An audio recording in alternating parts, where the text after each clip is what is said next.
Hello, everyone, and happy spring. I'm Mike Hollis, the Urban Farms Director at Services for the Underserved, and welcome to another episode of First Fridays with Urban Farms. First Fridays is our monthly live broadcast that showcases the work and the people of the Urban Farms Initiative at SUS. And because we're live, you're able to interact with us. Please feel free to send your comments, questions, or shout-outs through the YouTube live chat feature, and we may highlight your message during the episode today. With the arrival of spring, the growing season has officially started for SUS, and our urban farmers have been working hard to prepare their sites for planting. If you've visited our sites before, you may have noticed that much of our growing takes place in raised beds or garden boxes. Raised beds are a common growing style in urban agriculture for a few reasons. They help to avoid pollutants and contaminants that can often be found in city ground soil. They allow stronger control of soil conditions, and they're easier to reach without much kneeling and bending. Over time, the soil in raised beds can erode or compact, so some of our sites actually begin their season with adding to the soil content of their raised beds. So we're going to start today with a visit to urban farmers Dennis and Larry at our Knickerbocker Urban Farm in Brooklyn as they process a soil delivery.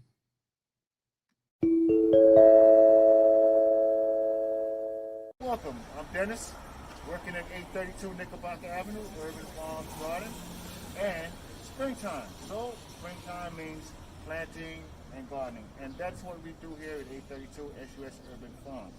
Today we have a delivery on some garden soil, which we're going to lay out in the bins that we have prepared in the back already, and hopefully this season we're going to get some good garden growth, and that's what we're looking for.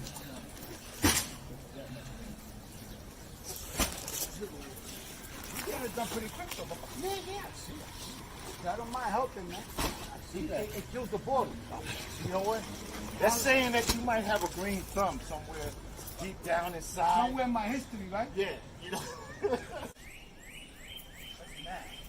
How about that mad? You know, Miss Rizzotti, that was my seventh grade math teacher. Yeah, she was great. Yeah, I love her. I never had that. No, man. Good to know.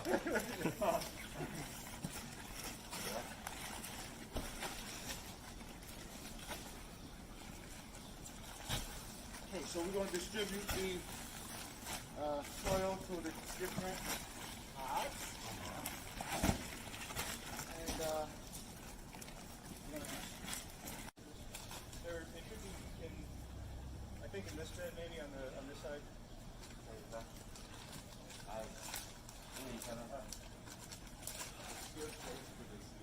yeah, gotta be really good base. Now.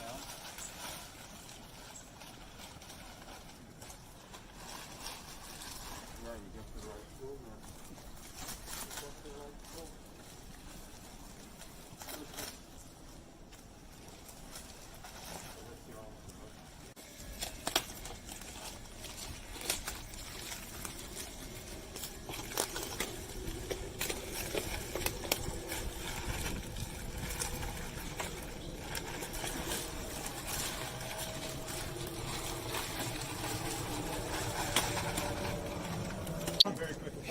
Yeah, the guys who are like, that's okay. Yeah. Damn. Location? I would love to. It took a while to get to. Yeah, but it's good. Perfect. Yeah. But when did they build this? It was never. I think there's two. Oh, really? Oh, I didn't remember that. Okay. There's no more caps. They're still here, but they're not. I don't think they're.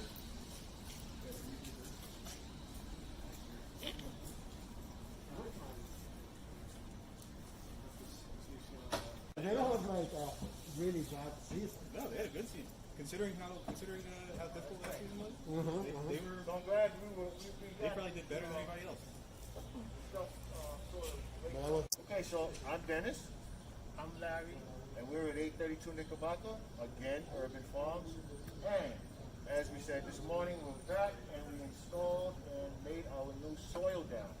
This is amazing to bring the beds up to top soil condition with minerals and stuff like that to give the seeds or yearlings, whatever you're planting, a good chance to grow.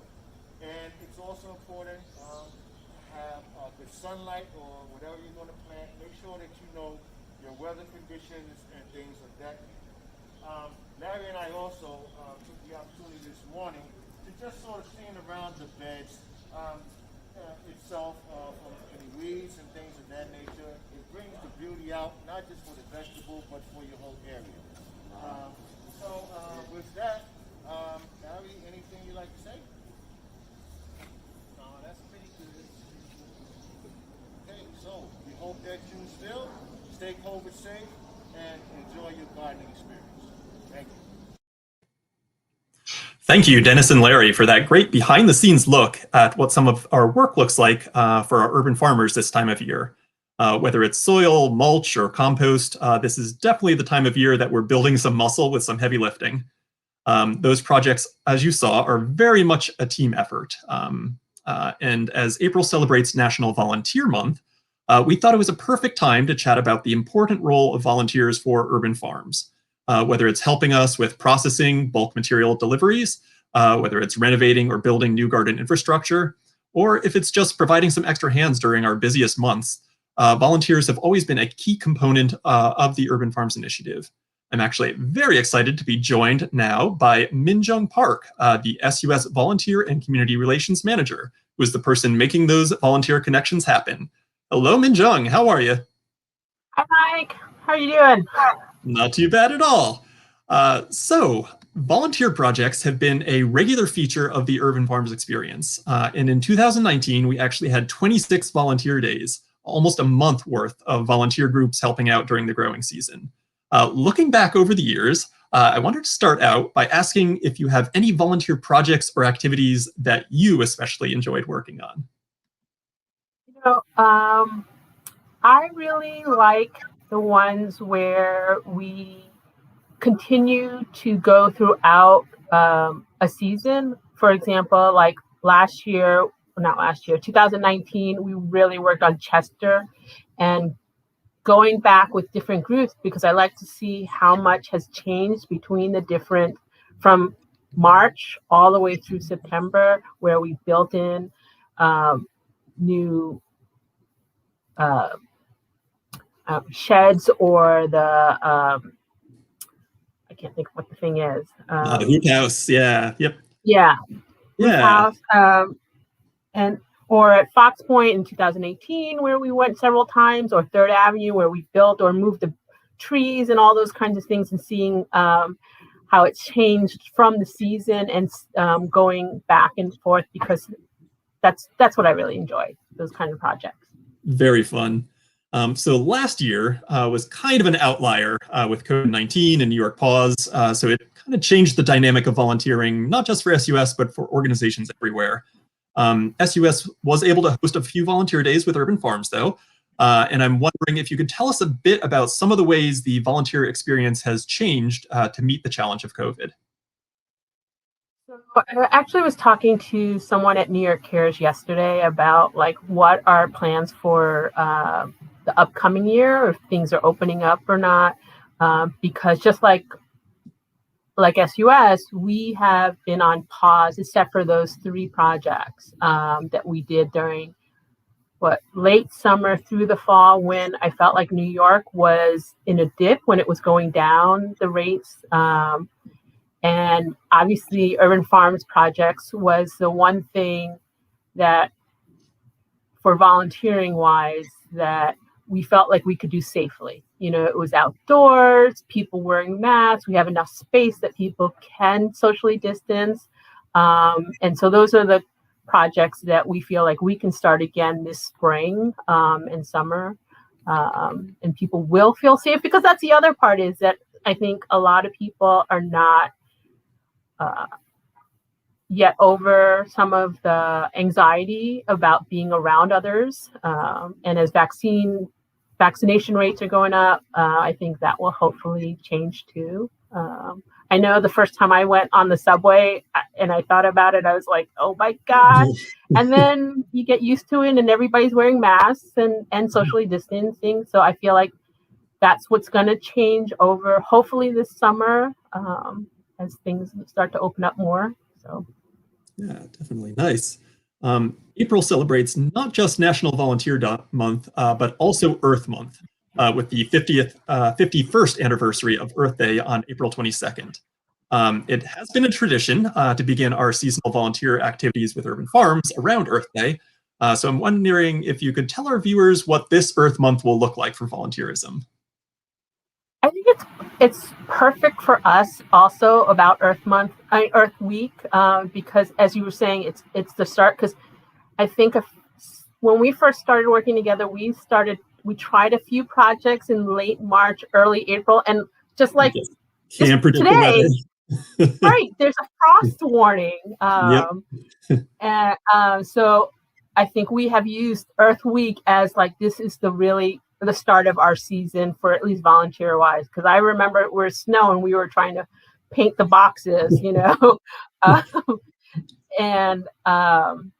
so we have scheduled a church to help prepare one of our gardens, and then also a couple of projects the weekend before and the weekend after Earth Week, and then we are hoping to do one on Earth Day, so that will be exciting. Absolutely, yeah. Always very exciting to get the groups at our sites and really see a lot of progress over the course of a day. If viewers were part of a corporate or community group that's interested in volunteering, or if a member of the SUS community would like to participate in a volunteer project, what's the best way for them to get involved? Email me. I'm joking, but that really is the best way, is to email me at mpark, MPARK, @sus.org, and I will follow up. Whether you have a group or if you want to do it individually, we can try to figure it out a little bit. Yeah. Awesome. Well, thank you, Minjung. It was definitely fun chatting with you for today's broadcast, and I very much appreciate you joining us today. Oh, before you go, just a quick shout out, I believe, from Valerie. She's actually watching us at the moment. Hi, Valerie! Valerie, I miss being able to see you at these projects. I see you. You're able to see Minjung? I don't see you. Let's see if I can pull it back a little bit. Hi. Hi. How you doing? Good. I miss seeing you. Y'all. I miss y'all. I was actually, Valerie's kind of watching from the side here and was chatting with her a little earlier. And I know her, but certainly a lot of our urban farmers very much miss the volunteer groups as well, where it's just been, it's such an invigorating experience just to have a big group working on a project. So yeah, very excited for this season. So thank you again, Minjung. No problem. See you soon. So the last overnight frost in New York City, as Minjung mentioned, generally takes place right around now, which means that it is the time to start some of the hardier, cool temperature tolerant plants in our gardens. For our final segment today, we have Urban Farms Manager Dan, along with urban farmers Anthony and Rhonda, giving us a quick tutorial on how they prepare a planting bed for seeds.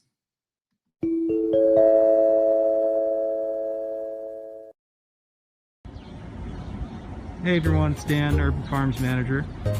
We're going to discuss how to prep a bed in the spring for early season seeding.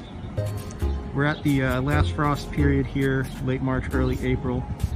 And so we're getting ready to actually start seeding with some of our colder hardy plants, particularly brassicas like kale and collards. It's also warm enough that I'm going to try to do a little bit of corn today. I don't think we're going to have another frost. And these are sort of the basic tools of the trade for cleaning out the bed. That's the first step. So we use that fan rake to clean out any leaves or other debris that has fallen on the bed. I like to do a kind of minimal tillage, I guess, to turn over the soil. And I basically go through the bed with this spading fork I push it enough to the hilt there, and then kind of just pull it out like that.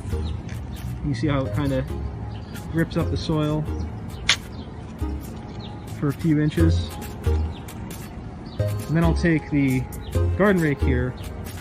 When all that's done, I go through the whole bed like that and just rake it out and then turn it around and level it with that. After that, we can make our rows and throw in our seeds. But it's you know, it's a pretty simple process. And then we'll be started. We'll be off to the races. It's been a long winter, and I'm happy to finally be starting up with some seeding again. So, thanks for listening. I'll talk to you again soon. Okay, now that we've cleared our beds and we've tilled them and raked them, we can begin seeding. And right now we're doing some chard in this bed.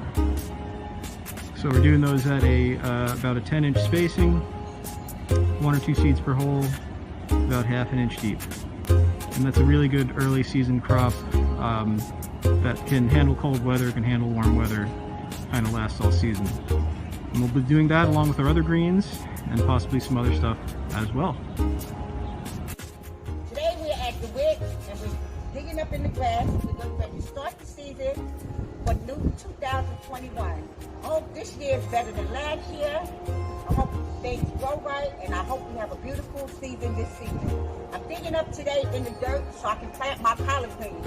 I hope I have some fantastic collard greens this year. Last year wasn't too good, but this year I hope I have my beautiful collard greens like I do every year. I'm cleansing the dirt today, digging up the dirt so I can get my collard greens started. Now I'm pulling up all of this rubbish, throwing it in compost so I can get my collard greens together. Some roots, make sure there's no other things in here, so when my collard greens grow, it's just collard greens. Because this was a bed of something else, and I don't want that to grow in my collard greens. I just want straight collard greens to grow in fertilizer in this compost for my collard greens. I'm adding more compost to my collard greens. I'm breaking it up with my hands. It's more fishy when you break it up with your hands. Get dirty. Get in the dirt.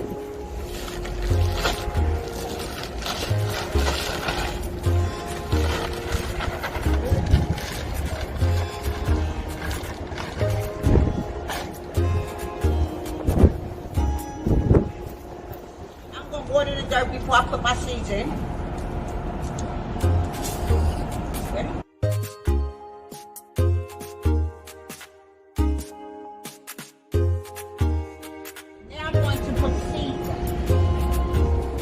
You have to put the seeds in. You have to separate the seeds. You have to put them apart so that the collard green is baked. Now I'm going to lines now.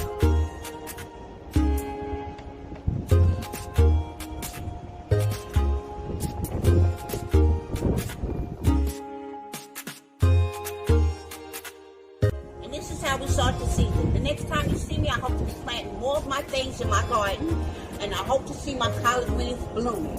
Till the next time, see you again in the Wick's Garden. Goodbye.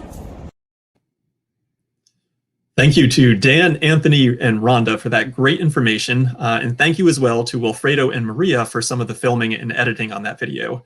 As you heard, it's a great time to begin plants like collards or chard, and in only a few more weeks, if we just hold off a little bit longer for a bit warmer weather, we hope to see the weather warm enough to begin all of our summer plantings. Just a quick shout out. I know Valerie's kind of listening from the side. Quick shout out from Judith and Jessica to you, Valerie. They both say hello and that they miss you.